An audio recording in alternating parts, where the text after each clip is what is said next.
Assalamualaikum warahmatullahi wabarakatuh. Perkenalkan, kami dari kelompok 10 yang beranggotakan Supriyatno dengan NIM 63030200125, Rina Tri Astuti dengan NIM 63030200127, dan Asis Ida Pangesti dengan NIM 63030200140. Dalam rangka untuk memenuhi tugas mata kuliah akuntansi lembaga keuangan syariah, di sini kami akan menjelaskan mengenai laporan keuangan syariah.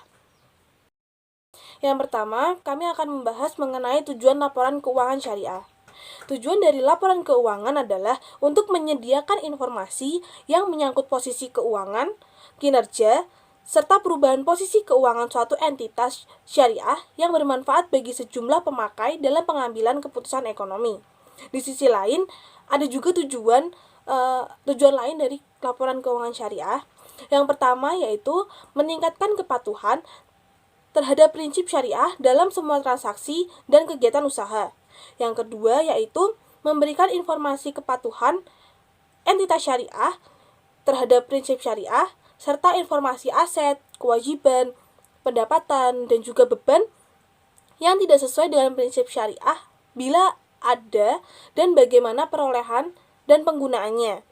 Yang ketiga yaitu untuk membantu mengevaluasi pemenuhan tanggung jawab entitas syariah terhadap amanah dalam mengamankan dana, menginvestasikannya pada tingkat keuntungan yang lebih layak.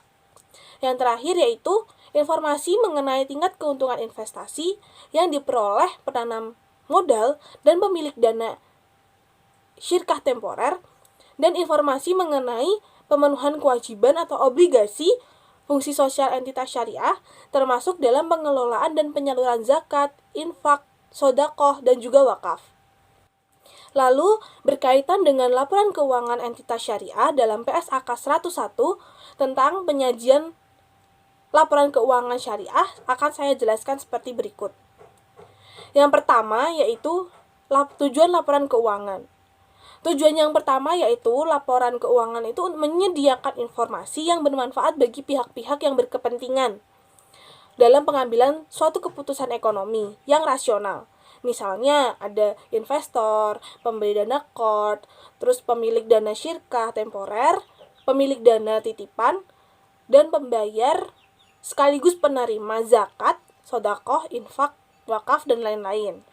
Nah, tujuan yang kedua yaitu memberikan informasi yang bermanfaat yang akan disajikan di dalam laporan keuangan. Di antaranya meliputi yang pertama yaitu posisi keuangan, kinerja, dan perubahan posisi keuangan bank. Lalu yang kedua, adanya peningkatan kepatuhan terhadap prinsip syariah dalam semua transaksi dan kegiatan usaha. Lalu yang ketiga yaitu tingkat kepatuhan bank syariah terhadap prinsip syariah serta informasi aset, kewajiban, pendapatan, dan beban yang tidak sesuai dengan entitas syariah.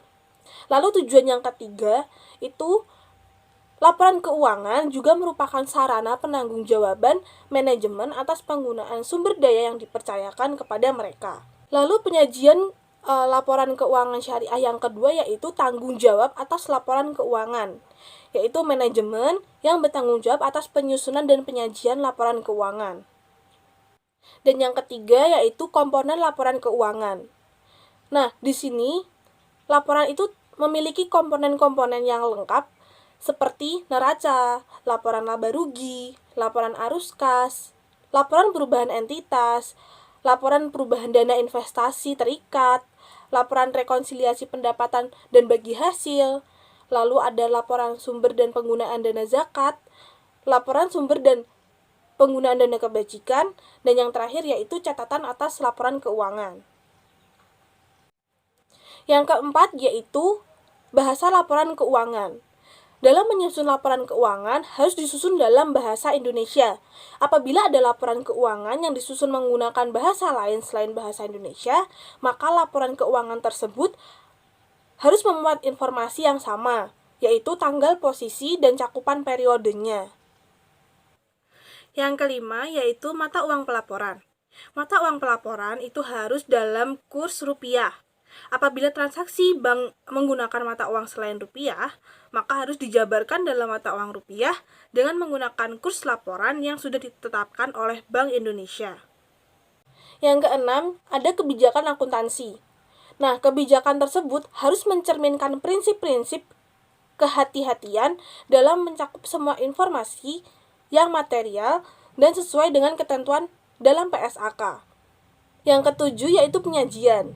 Yang pertama, laporan keuangan harus menyajikan secara wajar posisi keuangan, kinerja keuangan, perubahan arus kas ekuitas, perubahan dana investasi terikat, pendapatan dan bagi hasil, sumber dan penggunaan dana zakat, sumber penggunaan dana kebajikan, lalu disertai pengungkapan yang disesuaikan dengan ketentuan yang berlaku.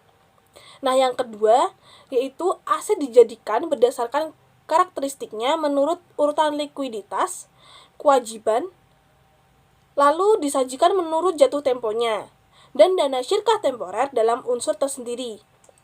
Lalu yang ketiga yaitu saldo transaksi sehubung dengan kegiatan operasi normal bank disajikan dengan diungkapkannya secara terpisah antara pihak-pihak yang memiliki hubungan istimewa dengan pihak-pihak yang tidak memiliki hubungan istimewa. Lalu yang keempat yaitu laporan raba rugi itu menggambarkan pendapatan dan beban menurut karakteristiknya yang dikelompokkan secara berjenjang atau multiple step dari kegiatan utama bank dan kegiatan yang lainnya.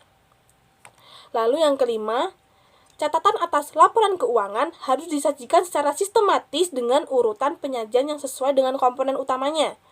Lalu informasi yang diungkapkan dalam catatan atas laporan keuangan itu antara lainnya mengenai gambaran umum bank syariah, ikhtisar kebijakan akuntansi, dan penjelasan atas pos-pos yang terdapat di dalam komponen laporan keuangan, dan juga pengungkapan hal-hal penting lainnya yang berguna untuk mengambil keputusan ekonomi.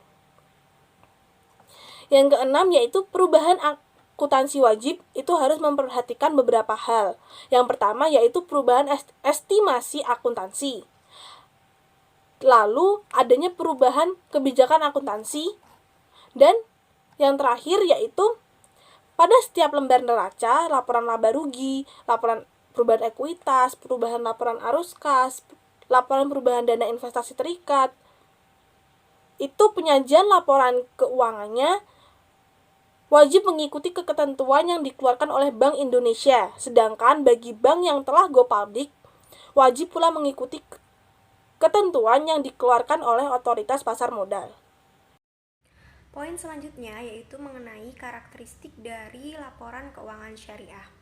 Karakteristik kualitatif merupakan ciri khas yang membuat informasi dalam laporan keuangan itu berguna bagi pemakainya. Menurut KDPP-LKS terdapat 4 karakteristik pokok, yaitu yang pertama dapat dipahami, relevan, keandalan, dan juga dapat diperbandingkan. Poin yang pertama yaitu dapat dipahami. Kualitas penting informasi yang ditampung dalam laporan keuangan adalah kemudahannya untuk segera dapat dipahami oleh pemakai. Pemakai diasumsikan memiliki pengetahuan yang memadai mengenai aktivitas ekonomi dan bisnis, akuntansi, serta kemauan untuk mempelajari informasi yang ada dalam laporan keuangan tersebut. Kemudian, poin yang kedua yaitu relevan. Agar bermanfaat, informasi harus relevan untuk memenuhi kebutuhan pemakai dalam proses pengambilan keputusan. Informasi memiliki kualitas yang relevan apabila dapat mempengaruhi keputusan ekonomi pemakai dengan membantu mereka mengevaluasi peristiwa di masa lalu, masa kini, dan juga di masa depan. Kemudian, karakteristik yang ketiga yaitu keandalan. Agar bermanfaat atau berguna, informasi juga harus andal atau reliable. Informasi memiliki kualitas yang andal apabila bebas dari pengertian yang menyesatkan, kesalahan material, dan dapat diandalkan pemakainya sebagai penyajian yang tulus atau jujur. Kemudian, karakteristik yang terakhir itu dapat dibandingkan. Pemakai harus dapat memperbandingkan laporan keuangan entitas syariah antar periode untuk mengidentifikasi kecenderungan posisi dan juga kinerja keuangan. Selain itu, pemakai juga harus dapat memperbandingkan laporan keuangan antar entitas syariah untuk mengevaluasi posisi keuangan, kinerja, serta perubahan posisi keuangan secara relatif. Poin selanjutnya yaitu mengenai unsur dari laporan keuangan syariah. Unsur yang pertama itu ada laporan posisi keuangan atau neraca. Laporan neraca ini disusun menurut standar akuntansi keuangan syariah yang berlaku. Unsur yang berkaitan secara langsung dengan pengukuran posisi keuangannya ini ada 4, yaitu yang pertama aset, yang kedua kewajiban, yang ketiga dana syirkah temporer, dan yang keempat ekuitas. Yang pertama ini adalah aset, di mana aset itu adalah sumber daya yang dikuasai oleh entitas syariah sebagai akibat dari peristiwa masa lalu dan dari mana manfaat ekonomi di masa depan diharapkan akan diperoleh entitas syariah. Yang kedua, kewajiban merupakan hutang entitas syariah masa kini yang timbul dari peristiwa masa lalu. Penyelesaian diharapkan mengakibatkan arus keluar dari sumber daya entitas syariah yang mengandung manfaat ekonomi. Yang ketiga ada dana syirkah temporer, yaitu dana yang diterima sebagai investasi dengan jangka waktu tertentu dari individu dan juga dari pihak lainnya, di mana entitas syariah mempunyai hak untuk mengelola dan juga menginvestasikan dana tersebut dengan pembagian hasil investasi berdasarkan kesepakatan. Kemudian yang keempat itu ada ekuitas, di mana ekuitas ini adalah hak residual atau hak aset entitas syariah setelah dikurangi dengan semua kewajiban dan juga dana syirkah temporer. Kemudian unsur selanjutnya yaitu ada laporan laba rugi atau laporan kinerja, yaitu laporan mengenai kinerja yang dilakukan dalam periode tertentu. Laba atau penghasilan bersih itu seringkali digunakan sebagai ukuran kinerja seperti imbalan investasi atau penghasilan per saham. Unsur yang langsung berkaitan dengan pengukuran laba ini ada 2, yaitu yang pertama penghasilan dan yang kedua beban. Unsur yang pertama penghasilan itu di mana kenaikan manfaat suatu periode akuntansi dalam bentuk pemasukan atau penambahan aset ataupun pengurangan kewajiban yang mengakibatkan kenaikan ekuitas yang tidak berasal dari kontribusi penanam modal. Kemudian beban itu adalah penurunan manfaat ekonomi suatu periode akuntansi dalam bentuk arus keluar atau berkurangnya aset atau terjadinya kewajiban yang mengakibatkan penurunan ekuitas yang tidak menyangkut pembagian kepada penanam modal. Unsur selanjutnya yaitu laporan arus kas. Laporan arus kas disusun berdasarkan ketentuan yang telah ditetapkan dalam pernyataan standar akuntansi keuangan. Di dalam laporan arus kas ini terdapat 3 aktivitas. Yang pertama, aktivitas operasi. Arus kas dari aktivitas operasi terutama diperoleh dari aktivitas penghasilan utama pendapatan perusahaan. Contoh aktivitas operasi: penerimaan kas dari penjualan barang dan jasa, pembayaran kas kepada karyawan. Yang kedua, aktivitas investasi. Pengungkapan terpisah arus kas yang berasal dari aktivitas investasi perlu dilakukan sebab arus kas tersebut mencerminkan penerimaan dan pengeluaran kas sehubungan dengan sumber daya yang bertujuan menghasilkan pendapatan dan arus kas masa depan. Contoh aktivitas investasi: pembayaran kas untuk membeli aset tetap, aset tidak berwujud, dan aset jangka panjang lain. Perolehan saham atau instrumen keuangan perusahaan lain. Yang ketiga, aktivitas pendanaan. Pengungkapan terpisah arus kas yang timbul dari aktivitas pendanaan perlu dilakukan sebab berguna untuk memprediksi klaim terhadap arus kas masa depan oleh pemasok modal perusahaan. Contoh aktivitas pendanaan: penerimaan kas dari emisi saham atau instrumen modal lainnya, pelunasan pinjaman. Unsur yang selanjutnya yaitu laporan perubahan ekuitas. Penyajian laporan keuangan syariah dijelaskan bahwa entitas syariah harus menyajikan laporan perubahan ekuitas sebagai komponen utama laporan keuangan yang menunjukkan 1. Laba atau rugi bersih periode yang bersangkutan. 2. Setiap pos pendapatan dan beban, keuntungan atau kerugian beserta jumlahnya yang berdasarkan pernyataan standar akuntansi keuangan. 3. Pengaruh kumulatif dari perubahan kebijakan akuntansi dan perbaikan terhadap kesalahan mendasar. Yang keempat, transaksi modal dengan pemilih dan distribusi kepada pemilih. Yang kelima, saldo akumulasi laba atau rugi pada awal dan akhir periode serta perubahannya. 6. Rekonsiliasi antara nilai tercatat dari masing-masing jenis modal saham, rasio dan cadangan pada awal dan akhir periode yang mengungkapkan secara terpisah setiap perubahan. Unsur yang selanjutnya yaitu laporan sumber dan penggunaan dana zakat. Penyajian laporan keuangan syariah dijelaskan bahwa entitas syariah menyajikan laporan sumber dan penggunaan dana zakat sebagai komponen utama laporan keuangan yang menunjukkan 1. Dana zakat berasal dari wajib zakat. 2. Penggunaan dana zakat melalui lembaga amil zakat untuk fakir miskin, riqab, orang yang terlilit hutang atau gharim, mu'alaf, fisabilillah, orang dalam perjalanan atau ibnu sabil, amil. Yang ketiga, kenaikan atau penurunan dana zakat. Yang keempat, saldo awal dana zakat. Yang kelima, saldo akhir dana zakat. Unsur yang selanjutnya yaitu laporan sumber dan penggunaan dana kebajikan. Penyajian laporan keuangan syariah dijelaskan bahwa entitas syariah menyajikan laporan sumber dan penggunaan dana kebajikan sebagai komponen utama laporan keuangan yang menunjukkan 1.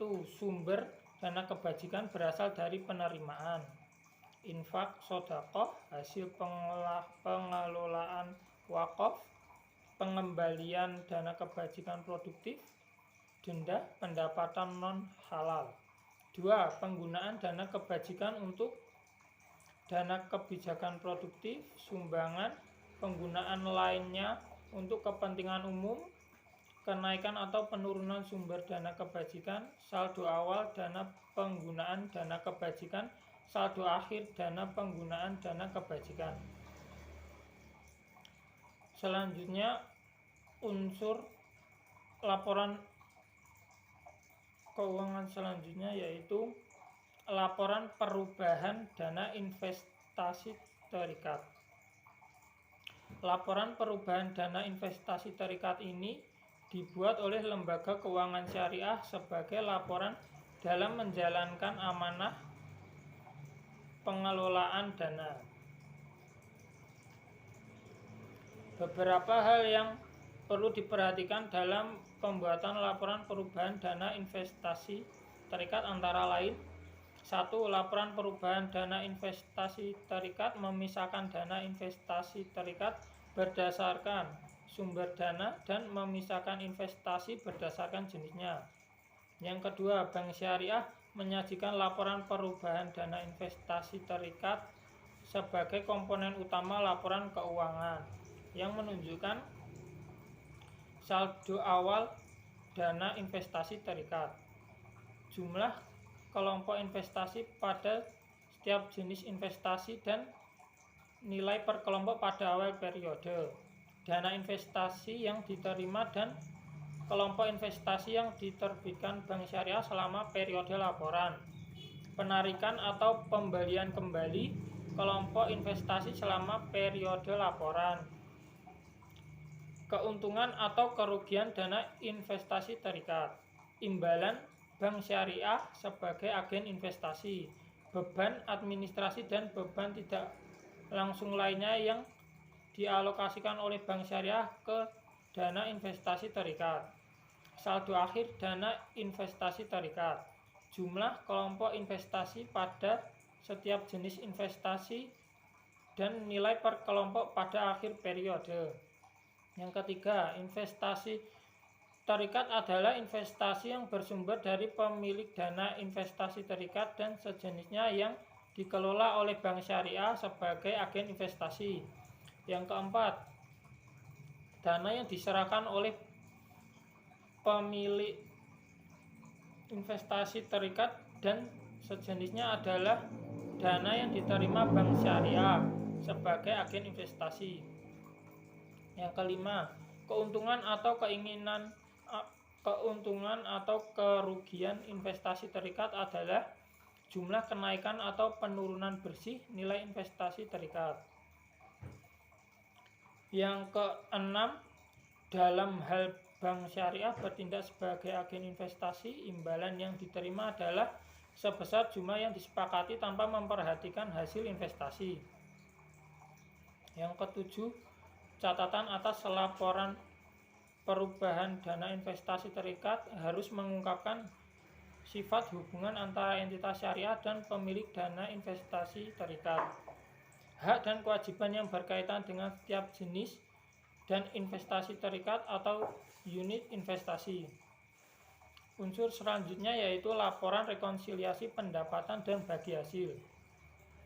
Tujuan pembuatan laporan rekonsiliasi pendapatan dan bagi hasil ini antara lain untuk mengetahui kebenaran pendapatan yang nyata-nyata diterima atau cash basis oleh lembaga keuangan syariah yang merupakan pendapatan yang dibagi hasilkan dengan pemilik dana. Hal yang perlu diperhatikan dalam membuat laporan rekonsiliasi pendapatan dan bagi hasil antara lain. Yang pertama, bank syariah menyajikan laporan rekonsiliasi pendapatan dan bagi hasil yang merupakan rekonsiliasi antara pendapatan bank syariah yang menggunakan dasar akrual dengan pendapatan yang dibagi hasilkan kepada pemilik dana yang menggunakan dasar kas. Yang kedua, perbedaan dasar pengakuan tersebut mengharuskan bank syariah menyajikan laporan rekonsiliasi pendapatan dan bagi hasil sebagai bagian komponen utama laporan keuangan. Yang ketiga, unsur laporan rekonsiliasi pendapatan dan bagi hasil bank syariah menyajikan 1. Pendapatan pengelolaan dana oleh bank sebagai mudharib. 2. Penyesuaian atas pendapatan pengelolaan dana oleh bank sebagai mudharib periode berjalan yang kas atau setara kasnya belum diterima. Pendapatan pengelolaan dana oleh bank sebagai mudharib periode sebelumnya yang kas atau setara kasnya diterima di periode berjalan. Yang ketiga, pendapatan yang tersedia untuk bagi hasil. Yang keempat, bagian bank syariah atas pendapatan yang tersedia untuk bagi hasil. Yang kelima, bagian pemilik dana atas pendapatan yang tersedia untuk bagi hasil. Bagi hasil yang sudah didistribusikan ke pemilik dana dan bagi hasil yang belum didistribusikan ke pemilik dana. Mungkin sekian yang bisa kami sampaikan mengenai laporan keuangan syariah. Kurang lebihnya kami mohon maaf. Semoga bermanfaat. Sekian, wassalamualaikum warahmatullahi wabarakatuh.